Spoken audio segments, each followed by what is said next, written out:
Good morning friends. ફરી એક વખત આપણે ગણિતથી શરૂઆત કરીએ છીએ. આ વખતે આપણે ગણિતમાં બીજું ચેપ્ટર ચાલુ કરીએ છીએ, બહુપદીઓ. ઇંગ્લિશમાં એને કહેવાય પોલિનોમિયલ્સ. બહુપદીઓ બોર્ડમાં એટલે કે ધોરણ 10માં આ 6 માર્ક્સનું ચેપ્ટર છે. હવે આ સમજવું જરૂરી છે કે મારું 6 માર્ક્સનું ચેપ્ટર છે તો એ મને કેવી રીતે પૂછાઈ શકે, બરાબર છે? તો 6 માર્ક્સ કેવી રીતે વહેંચાયેલા છે? તમારા પેપરમાં 4 વિભાગ હશે, વિભાગ એ, વિભાગ બી, વિભાગ સી અને વિભાગ ડી. તો પહેલાં આપણે વિભાગ એની ચર્ચા કરીએ. તો વિભાગ એમાં વિકલ્પ 1 માર્ક્સનો આ ચેપ્ટરમાંથી હશે. એ ખાલી જગ્યા સ્વરૂપે હોય, એ ખરા ખોટા સ્વરૂપે હોય, વિકલ્પ સ્વરૂપે હોય, ગમે તે રીતે. વિભાગ બીમાં નીચેના પ્રશ્નોની ગણતરી કરી જવાબ લખો, એ 2 માર્ક્સનું આ ચેપ્ટરમાંથી. અને વિભાગ સીમાં માંગ્યા પ્રમાણે ગણતરી કરો, એ 3 માર્ક્સનું. તમે ચેપ્ટર ચાલુ કરો એ પહેલાં આ લખી રાખવાનું, એટલે તમને ખ્યાલ આવે કે મારે આ ચેપ્ટર કેટલા માર્ક્સનું છે તે પ્રમાણે ગણતરી થાય, બરાબર છે? તો આ ચેપ્ટર કુલ 6 માર્ક્સનું છે. 1 વિકલ્પ, 2 માર્કનો 1 દાખલો અને 3 માર્કનો 1 દાખલો, એવી રીતે કુલ 6 માર્ક્સનું આ ચેપ્ટર થાય છે. હવે આપણે સમજીએ કે બહુપદી શું છે. તો અહીંયા આપણે 3 પ્રકારની બહુપદી સમજવાની છે. એક સુરેખ બહુપદી કે જેમાં કોઈ જ ઘાત હોય નહીં. બીજું છે દ્વિઘાત બહુપદી કે જેમાં 2 ઘાત હોય, અને ત્રીજું છે વધુમાં વધુ 2 ઘાત હોય, અને ત્રીજું છે ત્રિઘાત બહુપદી. એ સમજવાનું છે. પછી જે વસ્તુ આપણે સમજવાની છે તે છે શૂન્યો. અહીંયા આપણે એને કહીશું શૂન્યો. શૂન્યો એટલે કે એનો ઉકેલ, પણ આપણે એને કહીએ છીએ શૂન્યો. દાખલા તરીકે આપણે સુરેખ બહુપદીની વાત કરીએ તો ax વત્તા b, આ જે 3 છે તે સુરેખ બહુપદીના વ્યાપક સ્વરૂપ કહેવાય. એટલે સામાન્ય રીતે એને આવી રીતે લખાય, ax વત્તા b બરાબર 0, જ્યાં a અને b એ કેવા છે તો એ ચલ છે, એટલે બદલાઈ શકાય. એટલે આમ તો અચળ કહેવાય, બરાબર છે? બદલાઈ એનું મૂલ્ય બદલાવાનું નથી. ax વત્તા b એ કેવા છે? અચળ, એનું મૂલ્ય બદલાવાનું નથી. તો આ થયું સુરેખ બહુપદી માટે ax વત્તા b. એક ઉદાહરણ જોઈએ. 4x વત્તા 8 બરાબર 0. તો મારે આનો ઉકેલ મેળવવાનો છે. મારે આનો ઉકેલ મેળવવાનો છે એટલે શું સર? તો મારે આમાં x નું મૂલ્ય કેટલું થાય તે શોધવાનું છે. તો આપણને 7મા ધોરણમાં આવતું હતું. જુઓ, 4x વત્તા 8 બરાબર 0. તો 4x બરાબર શું થાય? -8 થાય. તો x બરાબર શું થાય? -8/4. અને 4 દુ કેટલા થાય? 8. એટલે x બરાબર કેટલા થાય? -2. તો આ શું મળ્યું? તો સુરેખ બહુપદીનો ઉકેલ શું મળ્યો મને? -2. હવે આ ઉકેલને જ આપણે આ ચેપ્ટરમાં કહીશું શૂન્ય અથવા એના બીજ. શું કહીશું? શૂન્ય અથવા એના બીજ. ઉકેલ નહીં વાપરીએ, શૂન્ય શબ્દ વાપરીએ છીએ અથવા બીજ શબ્દ વાપરીએ છીએ, બરાબર છે? જેટલી એની ઘાત હોય તેના વધુમાં વધુ એટલા જ બીજ અથવા શૂન્યો અથવા ઉકેલ મળી શકે. એટલે આની વધારેમાં વધારે સુરેખ બહુપદી, હું શું કહું છું? સુરેખ બહુપદી. એટલે આમાં વધારેમાં વધારે ઘાત કેટલી છે? તો કે 1. એટલે આના વધારેમાં વધારે શૂન્યો કેટલા મળે? તો કે 1. બરાબર છે? જો આ એક ઉદાહરણ તે સમજ્યા. પછી આવે છે દ્વિઘાત. શબ્દ સમજો, દ્વિઘાત એટલે કે આ બહુપદીમાં વધારેમાં વધારે કેટલી ઘાત હશે? તો કે 2. શરૂઆત ax² વત્તા bx વત્તા c બરાબર 0. તો વધુમાં વધુ ઘાત કેટલી છે? 2. એટલે આને શું કહેવાય? દ્વિઘાત બહુપદી. આપણે હમણાં ચર્ચા કરી તે મુજબ જો 2 ઘાત છે તો એને વધુમાં વધુ ઉકેલ કેટલા મળશે? તો કે 2. જો ત્રિઘાત હોય તો એને વધુમાં વધુ ઉકેલ કેટલા મળશે? 3. તો જો દ્વિઘાત બહુપદી ax² વત્તા bx વત્તા c બરાબર 0 માટે 2 બીજોનો સરવાળો. સૌથી પહેલા તો આના બીજ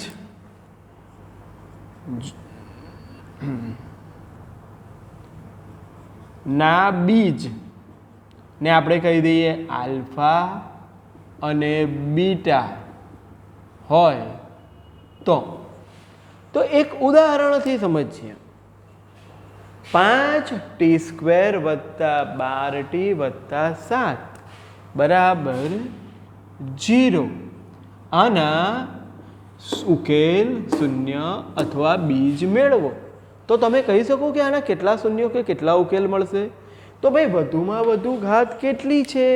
તો વધુમાં વધુ ઘાત છે 2. તો આના વધુમાં વધુ કેટલા શૂન્યો મળશે? 2. મેં અવયવો શરૂઆતમાં ભણાયા હતા, ના યાદ હોય તો એક વખત વિડીયો ફરીથી જોઈ લેજો. 5t² + 12t + 7 એટલે 7 પંચા 35. 35ના એવા અવયવો પાડો જેનો સરવાળો કે બાદબાકી 12 આવે. તો 35 શું થશે? 5 વત્તા 5 વત્તા 7. 5t² વત્તા 5t વત્તા 7t વત્તા 7 બરાબર 0. શું થાય? 5 કોમન, સોરી 5t કોમન. શું બચ્યું? t વત્તા 1. 7 કોમન. શું બચ્યું? t વત્તા 1. t વત્તા 1 5t વત્તા 7. તો બંનેને અલગ અલગ લઈ લઈએ. t વત્તા 1 બરાબર 0 અથવા 5t વત્તા 7 બરાબર 0. તો t બરાબર શું થાય? પેલી બાજુ જાય તો તમને આવડે, પેલી બાજુ જાય એટલે -1. અહીંયા 5t બરાબર -7. તો t બરાબર -7/5. તો ભાઈ કેટલા ઉકેલ મળ્યા? 2. ભાઈ કયું સમીકરણ હતું? તો કે દ્વિઘાત. તો દ્વિઘાત સમીકરણ હોય તો ઉકેલ પણ કેટલા મળે? 2. હવે યાદ રાખવાની વસ્તુ આ છે કે એના બીજોનો સરવાળો -b/a જેટલો અને ગુણાકાર c/a જેટલું. એટલે સર તો એટલે જુઓ આના બીજ કયા મળ્યા? -1 અને -7/5. તો આના બીજોનો સરવાળો -1 -7/5. 5 એકા 5 ને -7 -12/5 અને ગુણાકાર શું મળશે? -1 ગુણ્યા -7/5 ઓછા ઓછા વત્તા 7/5 થશે. -12/5 અને 7/5 થયું. ખ્યાલ આવે? આ વસ્તુ ખબર પડે? હવે આને આપણે આ રીતે જોઈએ તો કે ભાઈ આ બીજોનો સરવાળો એટલે કે -b/a. તો એ કેટલું આવશે? તો હું કરી જોઉં. મારું સમીકરણ આ છે 5t² + 12t + 7. એને મારે આની જોડે સરખાવવાનું ax² વત્તા bx વત્તા c. તો એ બરાબર શું થાય? તો એ બરાબર થાય 5. b બરાબર શું થાય? તો કે b બરાબર 12. c બરાબર શું થાય? તો c બરાબર થાય 7. થયું? હવે બીજોનો સરવાળો આલ્ફા પ્લસ બીટા બરાબર શું? તો માઇનસ જોઈ લો -2 બીના છેદમાં એ. તો બી એટલે કેટલા ભાઈ? -12. એ એટલે કેટલા ભાઈ? 5. તો હું બીજોનો ઉકેલ મેળવી અને પછી એનો સરવાળો કરું કે હું ડાયરેક્ટ એનો સરવાળો કરું, બંનેના જવાબ કેવા આવે છે? એક સરખા. બરાબર છે. સેમ બીજોનો ગુણાકાર આલ્ફા ગુણ્યા બીટા સી છેદમાં એ. ભાઈ સી એટલે કઈ ગયું? આ રહ્યું. સી એટલે 7, એ એટલે 5. તો ભાઈ હું બીજ શોધી અને પછી એનો ગુણાકાર કરું કે પછી હું ડાયરેક્ટ બીજોનો ગુણાકાર આલ્ફા ગુણ્યા બીટા લખું તો બંનેના જવાબ કેવા આવશે? એક સરખા. એ ઉદાહરણ છે, મેં તમને સમજાવવા માટે લખ્યું. તો તમારે આ સૂત્ર યાદ રાખવાના છે કે દ્વિઘાત સમીકરણ માટે, દ્વિઘાત બહુપદી માટે, સમીકરણ પાછું નેક્સ્ટ આવે છે. દ્વિઘાત બહુપદી માટે બીજોનો સરવાળો આલ્ફા પ્લસ બીટા માઇનસ બીના છેદમાં બીજોનો ગુણાકાર સીના છેદમાં એ. પછી આવે છે ત્રિઘાત બહુપદી. તમે જોઈ શકો છો ત્રિઘાત. તો આના વધુમાં વધુ કેટલા ઉકેલ મળે? 3.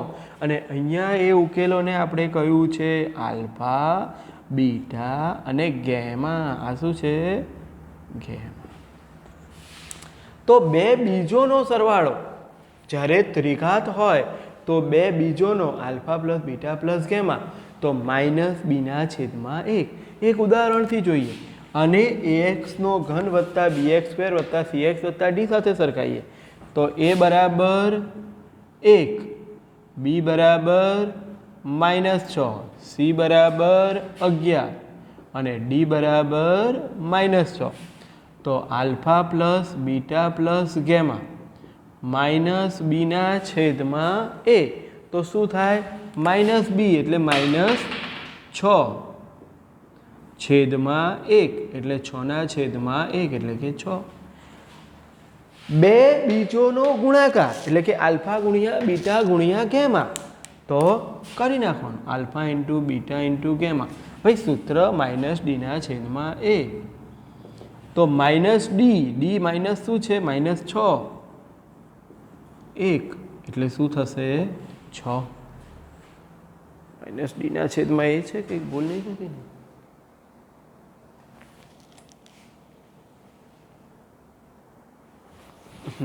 બરાબર છે.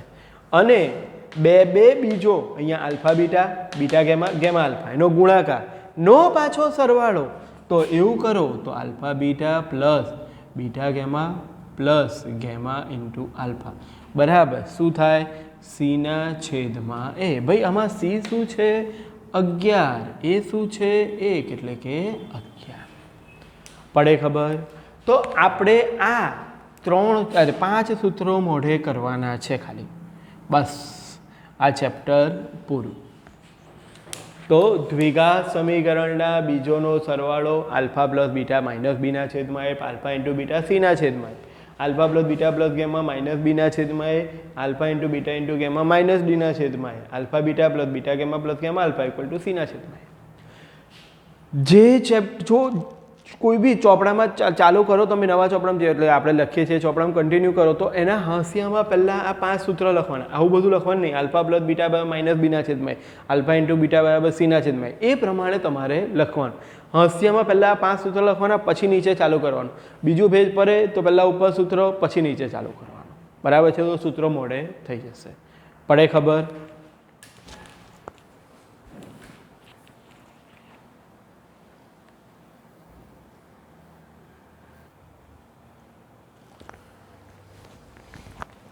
સ્વાધ્યાય 2.1 શું કહે છે એનું હેડિંગ? તો નીચેના આલેખમાં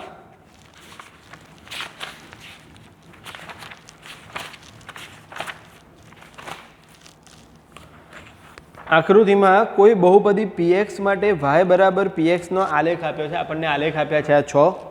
દરેક કિસ્સામાં px ના શૂન્યોની સંખ્યા શોધો. px એટલે કે આપેલી રેખા x અક્ષને કેટલા બિંદુમાં છેદે છે?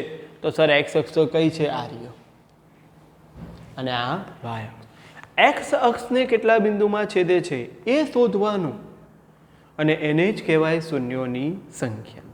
તો અહીંયા આગળ પહેલા દાખલા માટે ભાઈ એક્સ અક્ષ પર કશે બી આ છેદતું દેખાય છે ના, આ તો એને શું છે સમાંતર, એટલે પહેલામાં જ આમાં શું આવશે જવાબ શૂન્યો. લાલ પેનથી લખું સરસ દેખાય, શૂન્યો નથી. બરાબર છે. હવે બીજા દાખલામાં જુઓ તો આ રેખા છે, તો એક્સ અક્ષને કેટલા બિંદુમાં છેદે છે ભાઈ? એક બિંદુમાં છેદે છે, તો શૂન્યો કેટલા? તો એમાં એક શૂન્ય. બરાબર છે. અહીંયા આગળ કેટલા બિંદુમાં છેદે છે? તો કે એક, આ બે. ના, આ છેદે છે પણ આ તો કોને છેદે છે? વાય અક્ષને. વાય અક્ષને નહીં જોવાનું, એક્સ અક્ષને કેટલા બિંદુમાં છેદે છે? કેટલા બિંદુમાં છેદે છે? 3 બિંદુમાં. તો શું થશે? એમાં શૂન્યોની સંખ્યા તો કે ભાઈ 3 છે. અહીંયા આગળ કેટલા બિંદુમાં છેદે છે? 2 બિંદુમાં, એટલે શૂન્યો કેટલા થશે? 2. અહીંયા આગળ 1 2 3 4 અહીંયા છેદે છે, 100% છેદે છે, પણ એ વાય અક્ષને છેદે છે એટલે એ ગણાય નહીં. તો અહીંયા શૂન્યો થશે 4. અહીંયા આગળ 1 2 3, તો આમાં શૂન્યો કેટલા થશે? 3. પડે ખબર? જેટલા બિંદુમાં એને છેદે એ એના શૂન્યોની સંખ્યા. બરાબર છે. બહુ સિમ્પલ વસ્તુ છે, ખ્યાલ આવે, સમજણ પડે. જેટલામાં એક્સ અક્ષને જેટલા બિંદુમાં છેદે એટલા એના શૂન્ય. ઓકે, બસ. તો આનું આ બધું વ્યવસ્થિત ચોપડામાં લખવાનું હોમવર્ક હું આપું છું. ઓકે, જય શ્રી કૃષ્ણ.